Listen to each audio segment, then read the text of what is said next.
So then you have conflict for the otter.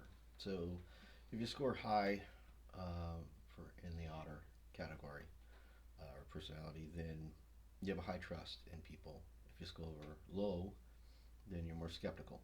Um, Myself, I have a high trust in people initially, and I have to fight that because too often a lot of people just aren't trustworthy, so they stab me in the back. That happens a lot in the workplace.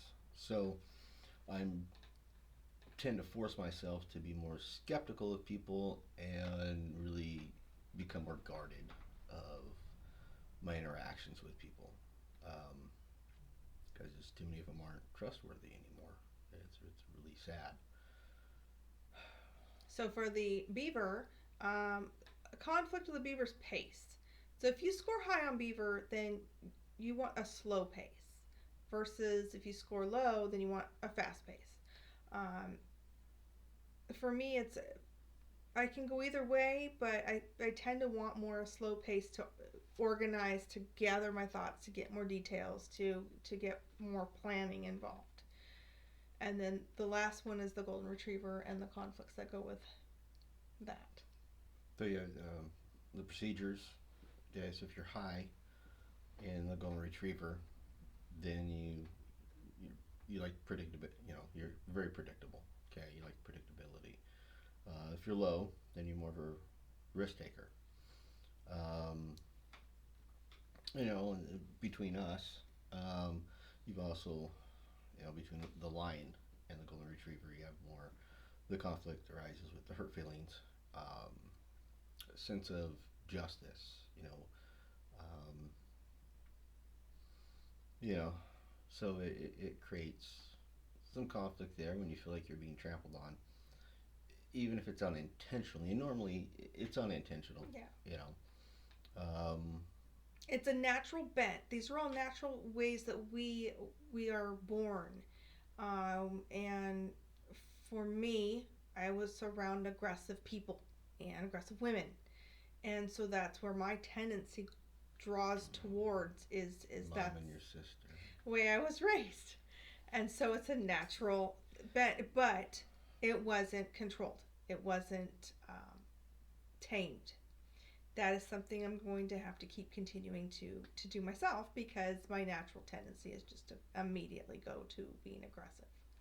And um, as a parent, it hurts.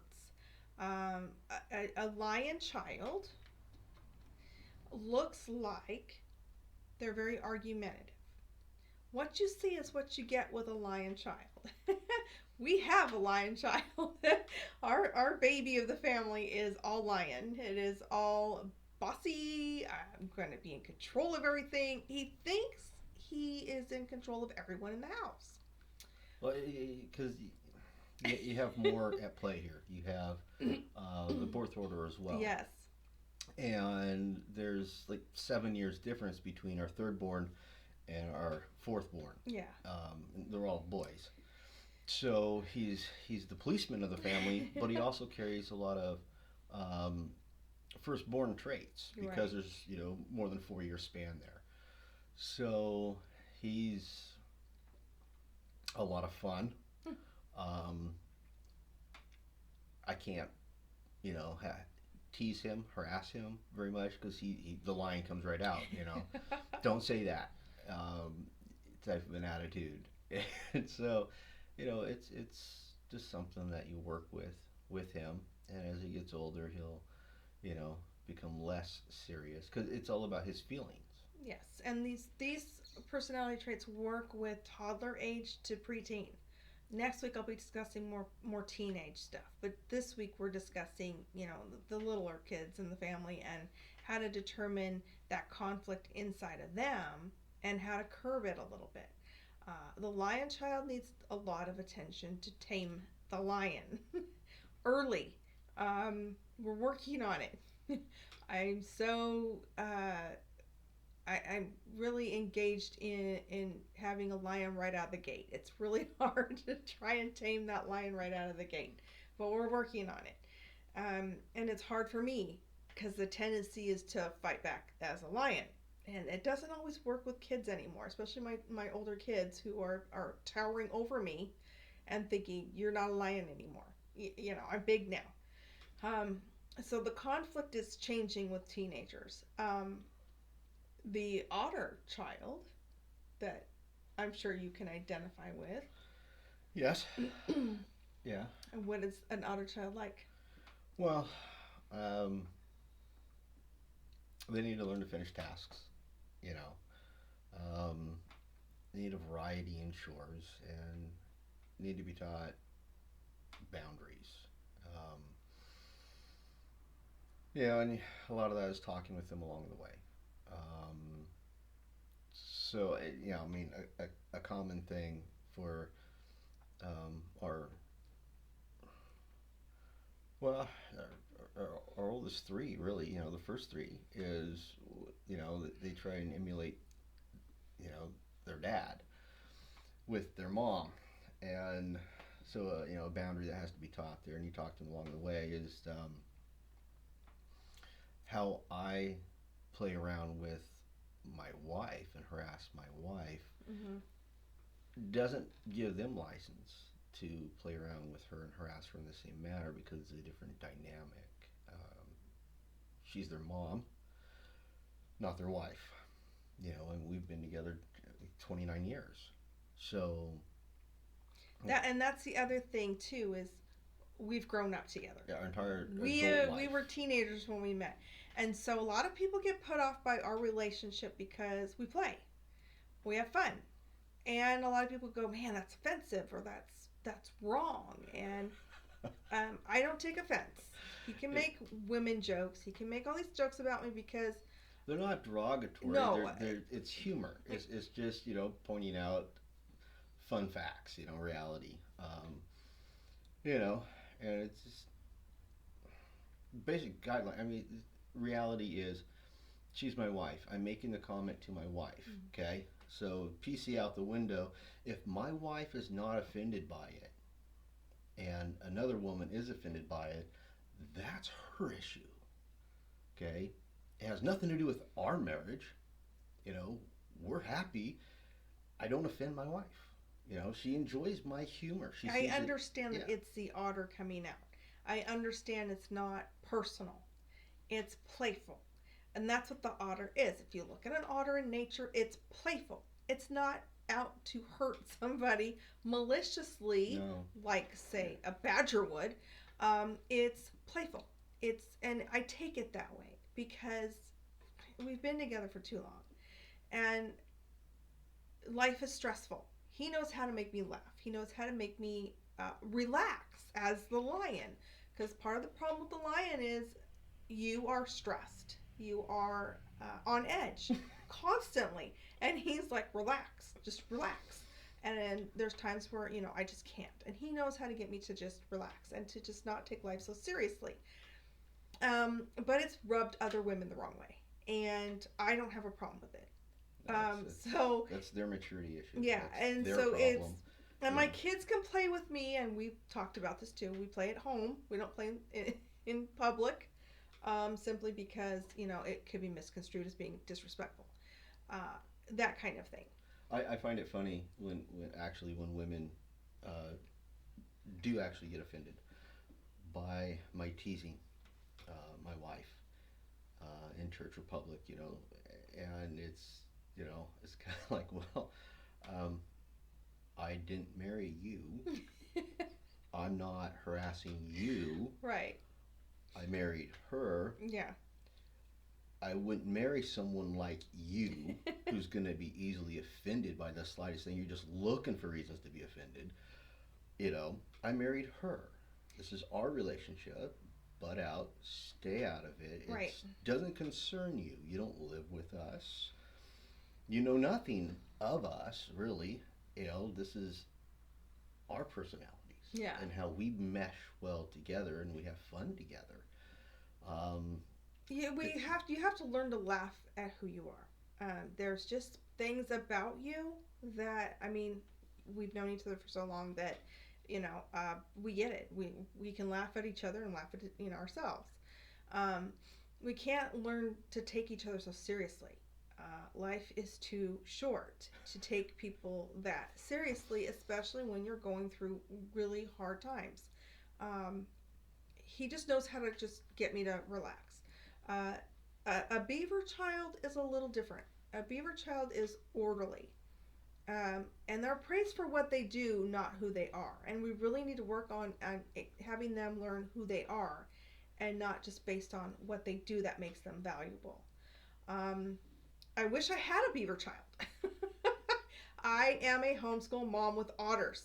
Otters that don't like to finish things. Makes it really hard to do schoolwork with the assertive this thing always coming out.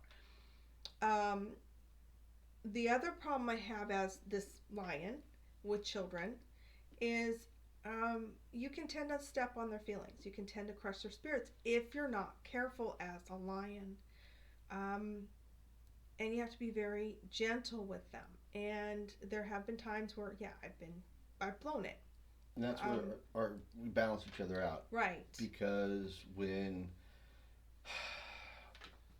she comes on too aggressive, and I mean, an example is, the punishment is supposed to fit the crime. Right. Okay, so she will be upset with one of the boys, and she will issue out a punishment for them. They will then come to dad for justice because the punishment doesn't fit the crime. Mom overreacted. That's usually the case. That's what I'll do. And, I mean, the object is always to have a discussion with my wife in private. However, the lion comes out in her, and she doesn't care to go to private to have a conversation away from the kids. She's just ready to do battle with me right then in front of the kids. And so the boys grow up seeing this conflict. What I don't like about that is I feel, I mean, it's educational for the boys, but it's also kind of hurtful in the regard to where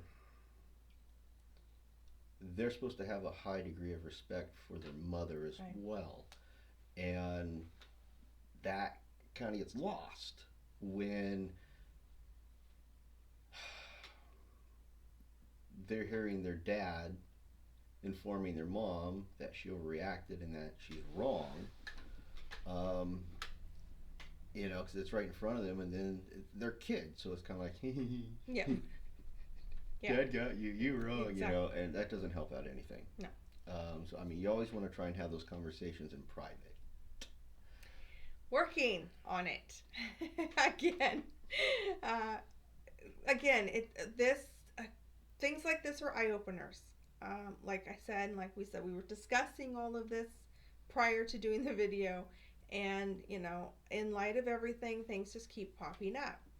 What would have been really good, in going through this material now and everything is hindsight. Right. I mean, it would have been far more beneficial to us and our marriage and parenting if we had have, 20 some years ago, or close to that, we read Gary Smalley's book that covers this material. Yeah. And if we had just kept rehashing that every year, because it also, his book, just like this, you're dealing with different age groups. So giving you insight into the different age groups with this material. Right. And how to encourage it, how to put them in the right direction.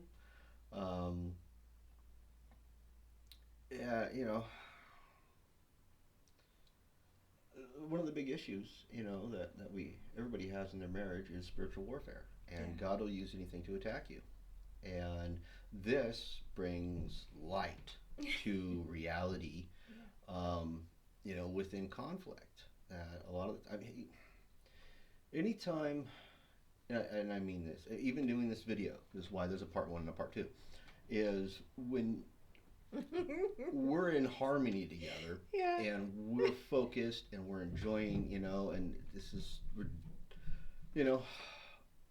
it's peace.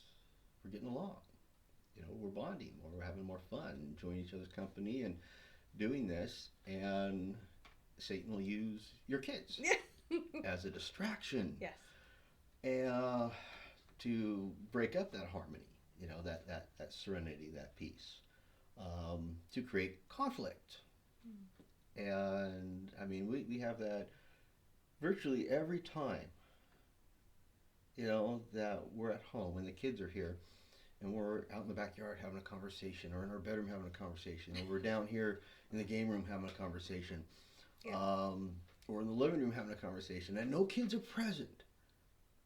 They're going to have a conflict. They're going to bring it to us and to try and disrupt us. Right. Satan doesn't want us doing God's will. He doesn't want us living for God. He wants strife and discord to be sowed in your relationship, in your lives. Right. To try and take away from God's grace and God's love and what He's given you. So, guiding your children in the right direction with their natural bents is really important.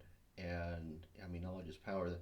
The better you can see what is actually going on, what the process is that you're having to deal with, the easier it is to deal with that. I mean, you recognize, okay, so, the issue in this situation with, conflict with my child is the golden retriever in him. He's sensitive and his feelings have been hurt by his brother, and you can't be the lion and go on the attack to the offending brother, because what if the one who got his feelings hurt actually started the conflict, and his older brother, the lion came out in him and it went too far, with chastising his little brother, and his feelings get hurt because, his sense of justice has now been offended. So there's always, two heads of the coin. Yeah. And you can't come across it with a lion type attitude. Yeah. So the last is the golden retriever child. I'm going to stay on track here. Yes. And that's yours to talk about, Mr. Golden Retriever. Okay, so they're sensitive, they're compassionate, and they want a lot of time with their parents. So it's difficult because this is life. Our youngest, he likes to spend a lot of time with his mom and his dad, especially his dad, because I'm not always here because I between work and sleep, right? So his oldest brother spends a lot of time with him, and he loves that. I mean, right now, little Nicky, he loves watching wood carving videos on YouTube with me. Where a guy takes a block of wood, hardwood, and he carves just an intricately designed, detail-orientated wood carving of different cars. He'll build a car, and hinges on the doors and everything, and the boy just loves that. And that's what he wants to do. He loves to fix things.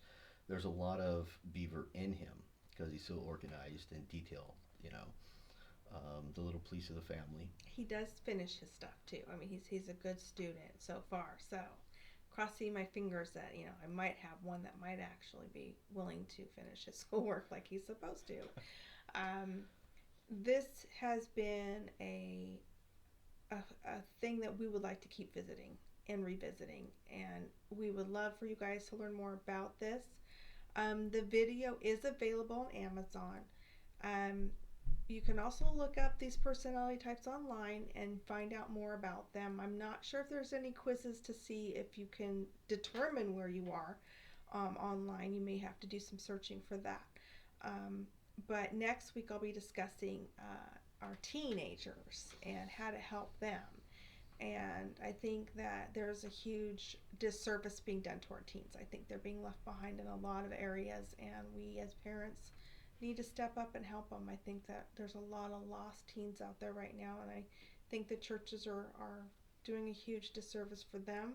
There's some organizations that have come and gone that used to be for teens, and I think they're just kind of being left in the dust. And I think that we as parents need to step up and be there for our teens. And I want to help you guys next week by explaining how that's all necessary. And thank you, honey, for being here with me this week. Thank you for showing these wonderful personality types. And I hope that you guys all learned a lot. And thanks for watching.